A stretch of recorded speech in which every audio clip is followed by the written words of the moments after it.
بسم اللہ الرحمن الرحیم۔ محترم سامعین، ناظرین و ویورز، السلام علیکم ورحمۃ اللہ وبرکاتہ۔ امید ہے آپ اللہ تعالیٰ کے فضل و کرم سے خیریت سے ہوں گے۔ اللہ تعالیٰ آپ کو، آپ کے اہل خانہ کو ہمیشہ اپنی حفظ و امان میں رکھے، آمین۔ راہ ہدایت و نجات کے سلسلے کا ولاگ درس قرآن کا آغاز کرتے ہیں۔ مدرس ہوں گے جناب قاری حافظ مولانا محمد اقبال صاحب، خطیب جامعہ مسجد نگینہ محلہ انصاریہ شیخوپورہ۔ یہ روحانی اور قرآنی ولاگ جو سراسر باعث خیر، باعث برکت اور باعث ثواب ہے، یہ روزانہ کی بنیاد پر میں اپنے یوٹیوب چینل بشیر رشیدی کے ذریعے آپ کی خدمت میں پیش کرتا ہوں۔ اللہ تعالیٰ کی رضا کے لیے اللہ تعالیٰ میری یہ کاوش قبول فرمائے، آمین۔ لہٰذا گزارش ہے کہ اگر آپ نے ابھی تک میرے اس چینل کو سبسکرائب نہیں کیا تو ضرور سبسکرائب کر لیجیے گا، دوستوں سے شیئر کر کے ساتھ لگی بیل آئیکن کو پریس کرنا بھی نہ بھولیے گا، تاکہ آنے والے ایسے روحانی اور قرآنی نوٹیفیکیشنز آپ تک اور دوستوں تک باقاعدہ اور بروقت پہنچتے رہیں۔ تو شروع کرتے ہیں درس قرآن۔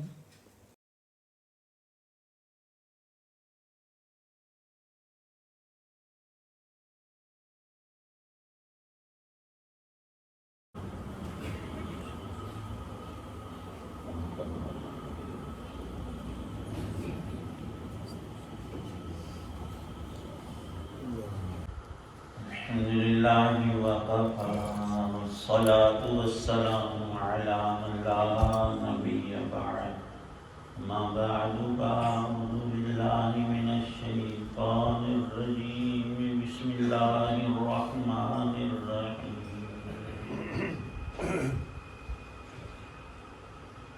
وجوہ یومئذ ناظرۃ الی ربها ناظرۃ، ووجوہ یومئذ باسرۃ تظن ان یفعل بها فاقرۃ، کلا اذا بلغت التراقی وقیل من راق وظن انہ الفراق، والتفت الساق بالساق الى ربک یومئذ المساق۔ صدق اللہ العظیم۔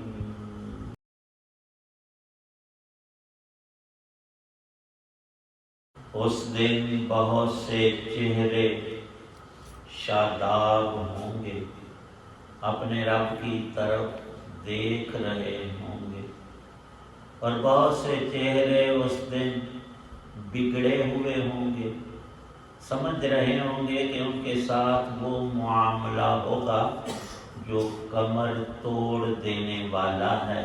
خبردار، جب جان ہنسلیوں تک پہنچ جائے گی اور تیمارداروں کی طرف سے کہا جائے گا کہ ہے کوئی جھاڑ پھونک کرنے والا، اور انسان یعنی وہ قریب المرگ سمجھ جائے گا کہ جدائی کا وقت آ گیا، اور پنڈلی سے پنڈلی لپٹ جائے گی، تو اس دن تمہارے رب ہی کی طرف روانگی ہوگی۔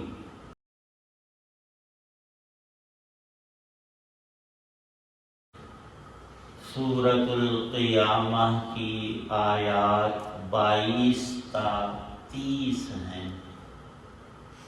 یہ بظاہر چھوٹی چھوٹی آیات ہیں، ہار میں جیسے موتی پروئے جاتے ہیں، ان سے تشبیہ دینا بھی کوئی ادائیگی حق نہیں ہے، صرف قریب الفہم کرنا مراد ہے۔ ایمان اور کفر اور اس پر مرتب ہونے والا نتیجہ ابدی، جنت جہنم، اس کا ذکر کر کے خالق کائنات نے ان آیات میں کل انسانوں کے دو گروہ بیان کیے ہیں۔ قیامت کے روز ایمان والے عملے صالح والے لوگوں کے چہرے تر و تازہ ہوں گے، شاداب، بارونق اور پر رونق ہوں گے، خوشیاں ان کے چہرے پر مچل رہی ہوں گی۔ جب انسان کا دل خوش ہوتا ہے تو اس کا چہرہ بھی کھلا ہوا ہوتا ہے۔ اللہ پاک فرماتے ہیں کہ ان کو سب سے بڑی خوشی اپنے رب کے دیدار کی ہوگی۔ دنیا میں نماز پڑھتے تھے، اللہ کو دیکھا نہیں، اور اہل جنت کو دیدار ہوگا بقدر اپنے ایمان کی قوت اور اعمال صالحہ کے۔ ہم تو کہتے ہیں کوئی بات نہیں، چلو فرض نماز پڑھ لی ہے، سنتیں نفلیں وہ بڑے لوگ پڑھیں، بڑا لوگ ہم خود بن سکتے ہیں۔ فرمایا رسول پاک صلی اللہ علیہ وسلم نے کہ جنت والوں کے بھی مراتب ہیں، تم دنیا میں نہیں دیکھتے۔ جس کے پاس مال منال زیادہ ہے اس کو آسانیاں، راحتیں، لذائذ زیادہ مہیا ہیں۔ جو بیچارہ کلاش اور فقیر بے نوا ہے، اس نے بھوک اور پانی پی کر ہی دن گزارنا ہے۔ تو وہاں تفاوت تو ہوگا اور بہت ہوگا۔ فرمایا کہ ایک دیدار تو سب کو نصیب ہوگا، وہ ایک خاص میدان ہوگا، بالکل دودھیا، وہاں سب اکٹھے ہوں گے، کچھ ممبروں پر، کچھ کرسیوں پر، اپنے درجات کے مطابق۔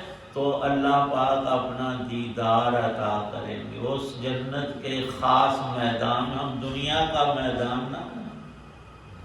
اور فرمایا کہ بعضوں ایمان والے جنتیوں مردوں عورتوں کو ہر جمعے کے دن دیدار ہوگا، اور بعض مومنین صبح و شام اپنے رب کو، صبح بھی شام بھی، بکرۃ واسیلا۔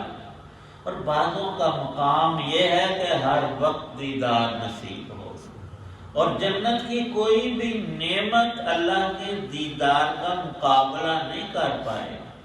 لکھا ہے روایات میں کہ 1000 سال نہیں، 1,00,000 سال جنتی ٹک ٹکی باندھ کر مست ہو جائے گا اللہ کے دیدار میں، اسے ہوش آواز ختم۔ پھر اللہ پاک پردہ کریں گے اپنے ذات نور کے آگے، پھر اسے ہوش آئے گی، اسے کہا جائے گا کہ تیرے پچھلے جو ہے نا جنت میں تیری بیویاں اور تیری نعمتیں، وہ ساری چیزیں تیرا انتظار کر رہے ہیں۔ وہ کہے گا اللہ نے رحم دے، اے کام صحیح۔ فرمایا کہ نہیں، پھر اسے واپس کیا جائے گا۔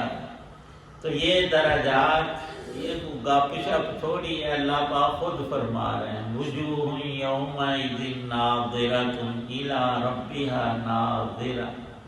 بات یہ عادی ہے، کچھ چہرے ایسے بھی ہوں گے کہ باسرۃ، پریشان، غمگین، اداس۔ یہ اہل کفر کے چہرے ہیں، اہل معاصی، رب کے نافرمان، ان کی روح سیاہیاں ان کے چہرے پر گٹائیں باندھ کر نظر آ رہی ہوں گی۔ وجوہ یومئذ باسرۃ، بات یہاں تک نہیں، یہ چہرہ ہے، اندر کیفیت تظن ان یفعل بها فاقرہ۔ ان نافرمانوں، گناہگاروں، بدکار لوگوں کو یقین ہوگا کہ اب رب کا عذاب اور غضب ہمارے اوپر ٹوٹنے والا ہے اور ہماری کمر ٹوٹ جائے گی۔ وہ 2 آدمی دیہات میں جھگڑ پڑے، ایک تکڑا تھا، اس کے پاس مال زیادہ ہے، نوکر چاکر بیٹے، دوسرے کو کہتا ہے کہ میں نے تیرا یہ کام جو ہے نا نہیں کرنا، اور یہ زمین میری ہے تیری نہیں۔ انہیں تیرے واسطے کاغذاں قبضے میرے پیو دادے کسی سن دے ترلا ماریا۔ انہیں آخر نہیں نس جائے۔ وہ آخر لگا حل اسی تو کچھ نہیں کر سکتے، مارے ہیں، پر رب تینوں پوچھے گا۔ اگوں بکواس کرن لگا کہ جا رب نو آ جڑی میری لت بھننی ہے نا بن لے۔ اس سے بڑا کفر کوئی ہو سکتا ہے؟ ڈائریکٹ اللہ کے مقابلے میں اترنا۔ چند دن گزرے تھے اس ظالم کی اپنے حقیقی بیٹے سے لڑائی ہوئی، جوان اور شادی شدہ بچوں والا، گن لے گیا اور بیٹے کو قتل کر دیا۔ اب اس نے پیغام بھیجا جس کے سامنے کہا جا رب تو میری لت بنا لے۔ انہیں اگر رب نے تیری لت نہیں بنی، تیرا لک توڑ دیتا۔ تو اپنے ہتھی اپنا حقیقی پتر ماریا، بس ان کی سے ظاہر ہے غصے میں تو انسان کر جاتا ہے بہت، لیکن ہوش بعد میں تم ہوئے میں کی کیتا، رول کے مار گیا۔ پھر وہ چدراہٹ اور وہ سارا ٹھاٹ باٹ چند دنوں میں بسم، کچھ نہیں رہتا۔ اللہ پاک فرماتے ہیں یہ دنیا کے معاملے ہیں چھوٹے چھوٹے، تم اپنی آخرت کو سوچو۔ کلا اذا بلغت التراقی، ایسے لوگ جو غفلت میں، جہالت میں، شیطنت اور برائی میں ڈوبے ہوئے ہیں، ان کے پاس سے مت گزرو۔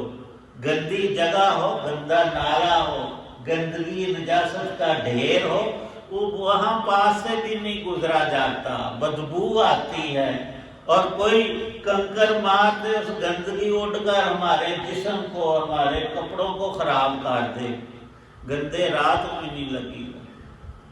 اللہ پاک فرماتے ہیں بندے تو کس بھول میں پڑا ہوا ہے، ابھی معاملہ یہ ہونے والا ہے، ایک انسان کو نہیں اپنی ذات کو رکھ، جب بندہ قریب المرگ ہوتا ہے، کمزوریاں، بیماریاں، لاچاریاں اسے چارپائی پہ لگا دیتی ہیں، اب وہ ہلنے کا، اٹھنے کا، باتھ روم جانے کا یارہ نہیں، اسے طاقت ختم ہو گئی ہے۔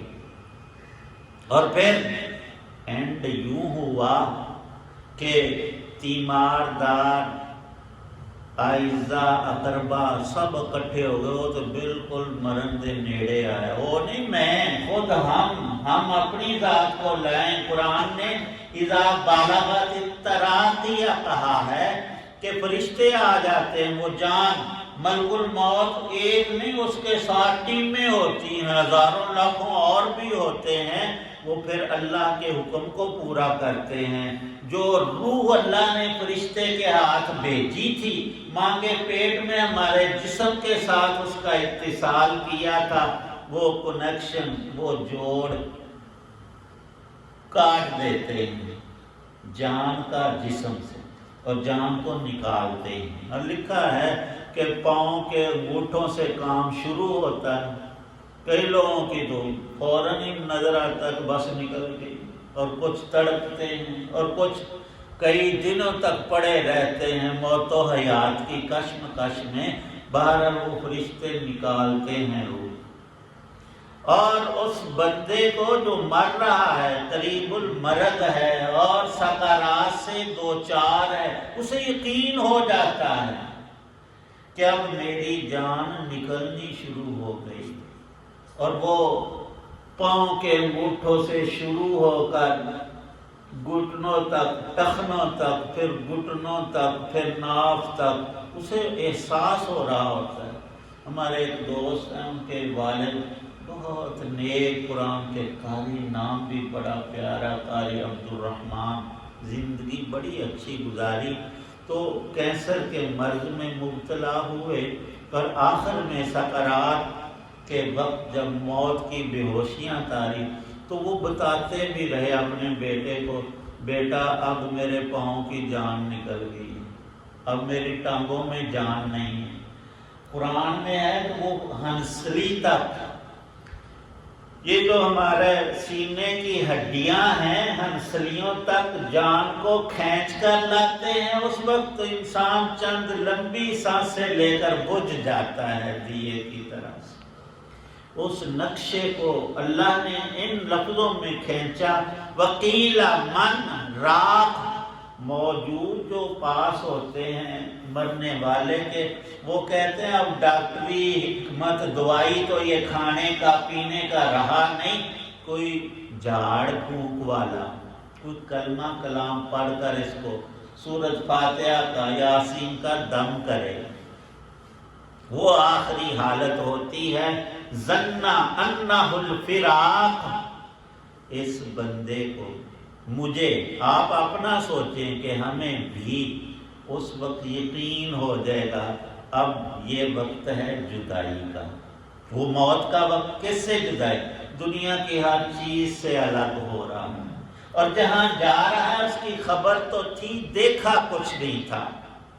اب اگلا معاملہ، اور قرآن میں لفظ ہیں وَالْتَفَّتِ السَّاقُ بِالسَّاقِ، پنڈلی پنڈلی سے مل جاتی ہے، ایک ٹانگ دوسری کے اوپر گر گئی اگر تو اس شخص میں طاقت نہیں ان کو الگ کر لے۔ پہلے تو ساری زندگی انہی پاؤں اور ٹانگوں پر بھاگتا تھا، دوڑتا تھا، سب کام کرتا تھا، اور جو نہیں کرنے کے تھے ان کو بھی کرتا تھا، اور جو کرنے کے تھے اسے چھوڑتا تھا۔ اور آخری لفظ یہاں اس آیت پاک 30 کے اندر ہے کہ اِلَىٰ رَبِّكَ يَوْمَئِذٍ الْمَسَاقُ، روح اسی وقت کھینچ کر رب کی طرف چلی جاتی ہے، کوئی نہ اسے روک سکتا ہے اور نہ ہیلے بہانے سے پسو پیش آگا پیچھا کر سکتا ہے، روح نکلتی ہے۔ تو فرشتے اس وقت یہ بات کہتے ہیں ایک دوسرے کو کہ یہ جو روح بدن سے نکلنے والی ہے اسے رحمت کے فرشتے لیں گے یا عذاب والے؟ وہاں یہ بات ہوتی ہے، حضرت ابو ذر غفاری رضی اللہ عنہ، ان کی خاص شان تھی صحابہ میں، وہ دنیا کے مال منال کو بالکل سرے سے ناجائز کہتے تھے۔ حضرت عثمان رضی اللہ عنہ نے ان کو ایک دیہات میں بھیج دیا تھا، مدینہ شہر میں چونکہ بہت مال آیا اور بعض صحابہ نے اپنے مکان اچھے بنائے، رہائش گاہیں، تو وہ اس کے خلاف تھے، کہتے تھے کہ نبی پاک صلی اللہ علیہ وسلم کے پاس بھی مال آیا تھا اور پورا جو خیبر فتح ہوا تھا، کروڑوں نہیں اربوں خربوں کی دولتیں، آپ نے مال نہیں بنایا، تم کیوں بناتے؟ تو جائز تو ہے لیکن بہتر وہی ہے جو انبیاء علیہ السلام کا طریقہ ہے۔ ان کی بیوی انہیں تانے دیتی تھی، کہتے تھی تو اکیلا صحابی ہے، دوسروں کے درجے میں یہ بڑے بڑے لوگ ہیں، نبی پاک صلی اللہ علیہ وسلم کے صحابہ، وہ سارا کچھ کرتے ہیں، عبادتیں بھی کرتے ہیں، تلاوت بھی، نیک کام بھی، جہاد بھی، سب کچھ، ساتھ دنیا کے مزے بھی کرتے ہیں، تو ابو ذر عجیب بندہ ہے، بس میری سکی روٹی کھاتا ہے پانی سے ایک صبح ایک۔ تو ہمارے لیے بھی کچھ وسعت کا، وہ ایک بات کہتے تھے اپنی بیوی سے، فرمایا کہ میرے نبی پاک صلی اللہ علیہ وسلم کو وہ حبیب کے لفظ سے، میرے پیارے، میرے محبوب، میرے حبیب ذات، میرے دوست نے مجھے یہ بات کہی، اور نبی پاک صلی اللہ علیہ وسلم جب یہ آتے تھے کھڑے ہو کر سینے سے ان کو لگاتے تھے، ملتے تھے، اور ان کا آنا جانا بکثرت ہوتا تھا، نبی پاک رہتے بھی وہاں مدینے ہی میں تھے۔ تو بیوی کو سمجھا رہے ہیں کہ میرے حبیب نے، یعنی نبی پاک صلی اللہ علیہ وسلم نے مجھے یہ بات ارشاد فرمائی تھی کہ اے ابو ذر، سفر بہت لمبا ہے اور سیدھا سیدھا نہیں چلنا، گاڑیاں ہیں، اونچ نیچ، نیچے کو اترنا، اوپر کو چڑھنا، تو ایک تو توشہ ساتھ لینا سامان سفر، اور دوسرا بوجھ ہلکا رکھنا، پیدل جانا ہے وہ تجھے اٹھانا پڑنا ہے، بوجھ جتنا تھوڑا ہوگا آسانی سے سفر طے کرے گا۔ اور پھر وضاحت کرتے تھے کہ انسان کی زندگی یہ بھی مسافرانہ ہی ہے، لیکن اس کی ایک منزل ہے موت، اس کے آگے گھاٹی ہے قبر کی، حشر کی اور برزخ کی۔ وہ گھاٹیاں بڑی سخت ہیں، وہاں انسان جب دنیا سے قدم نکال رہا ہوتا ہے، آخرت میں اگلا قدم رکھ رہا ہوتا ہے، پھر اس کے ہوش حواس جو ہیں وہ سارے کام یوں کرتے کہ میں تو غافل رہا، جاہل رہا، میں نے بڑی سستی کی۔ ہارون کا واقعہ بڑا مشہور لکھا ہے، لمبا ہے، اس کا خلاصہ یہ کہ اس کا ایک بچپن کا دوست تھا بہلول، وہ اللہ والا تھا، اکثر عبادات میں لگا رہا، کبھی کبھار جب ہارون بادشاہ ہو گیا، وہ بچپن کا یار کبھی نظر آ جاتا کسی جگہ تو اس سے پھر دل لگی کرتا۔ ایک دفعہ ہارون نے دیکھا بہلول جا رہا ہے، نوکر کو کہا اس بندے کو بلاؤ۔ اس کے ہاتھ میں چھڑی تھی ایک چھوٹی سی، جیسے بڑے افسروں کے ہاتھ میں بھی کبھی ہوتی ہے۔ اس نے کہا بہلول یار یہ میری نا ایک امانت رکھ لے۔ نے کیا ہے کہ یہ چھڑی تو نے اس کو دینی ہے، چھوٹی جی سوٹی جڑی ہے، جو تجھ سے زیادہ بے وقوف ملے، اس کو بے وقوف ہے۔ میں نے کہا سرکار بالکل ٹھیک۔ اس نے سنبھال کر رکھ لی۔ اسے بڑے کافی عرصے کے بعد کسی نے بتایا کہ وہ جو ہمارا بادشاہ ہے نا، وزیر اعظم اور صدر، آرمی چیف، سب کچھ ایک ہی ہوتا تھا بندہ اس میں، تو وہ بیمار ہے۔ بہلول گیا، پاس بیٹھ گیا، یارہ کی حال؟ ہم نے کہا کوئی حال ہو نا ہم پوچھ، بیمار اتنا ہوں، سب علاج معالجہ ناکارہ ہو کر رہ گئے، کوئی چیز اثر نہیں کرتی، موت کے قریب ہوں۔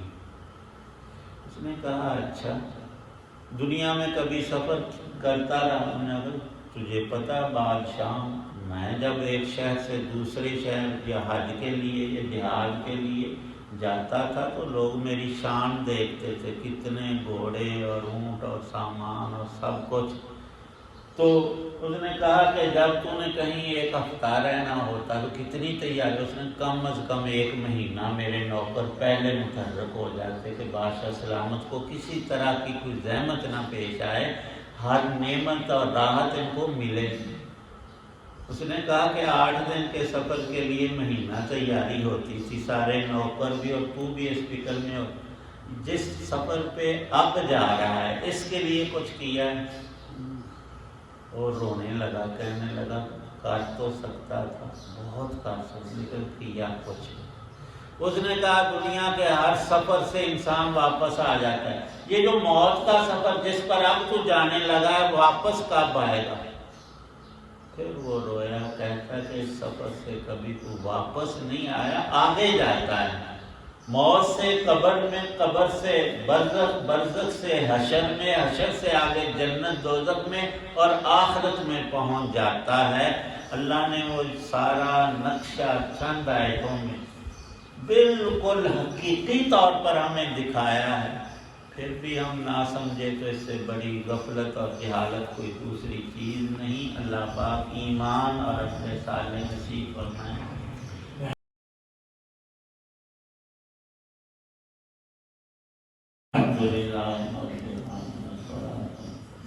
اللهم اجعل القرآن ربيع قلوبنا ونور صدورنا رب ارحمهما كما ربيانا اللهم اجرنا من النار ربنا ظلمنا انفسنا وان لم تغفر لنا وترحمنا لنكونن جسے پاک کی دعا ہے یا اللہ جتنا ہم نے اس دنیا میں رہنا اتنی اس کے لیے محنت کریں اللہ، روزی جائز کام، اور جتنا ہمیں آخرت میں رہنا ہے لامتناہی یا اللہ پاک انتھک محنت کرنے اور اپنی آخرت قبر حشر سنوارنے کی ہمیں توفیق عنایت۔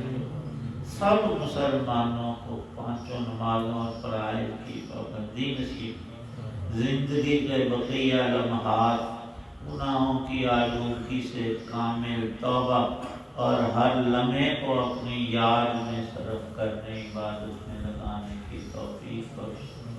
جتنے حضرات دعا میں موجود ہیں رب کریم سب کی نیک دعاؤں کو قبول فرما، موت سے پہلے پکی اور حقیقی توبہ جس کی برکت سے ہمارا کوئی چھوٹا بڑا گناہ باقی نہ رہے، صرف عذاب سے نجات یہ بھی بہت عظیم ترین کامیابی ہے۔ یا اللہ ہم سب کو اپنے عذاب سے نجات عطا فرما دے۔ یا اللہ پاک ہم جنت کے تو لائق نہیں، پر حکم یہ ہے کہ مانگو تو پھر رب سے مانگنا ہے، جنت الفردوس مانگو۔ یا اللہ ہم سب کو فردوس میں ٹھکانا نصیب فرما، محض صرف اپنی رحمت سے فضل و کرم سے ہم اس لائق ہرگز نہیں۔ صلی اللہ تعالی علی محمد وعلی آلہ وصحبہ وآل بیتہ اجمعین۔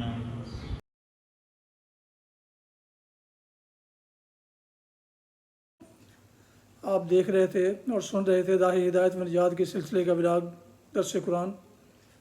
آج کے درس میں سورہ القیامہ کی آیات مبارکہ 22 تا 30 کی تلاوت، ترجمہ اور تفسیر بیان کی گئی، اور مدرس ہے جناب مولانا محمد اقبال صاحب۔ اور اس روحانی اور قرآنی ولاگ جو سراسر باعث خیر، باعث برکت اور باعث ثواب ہے،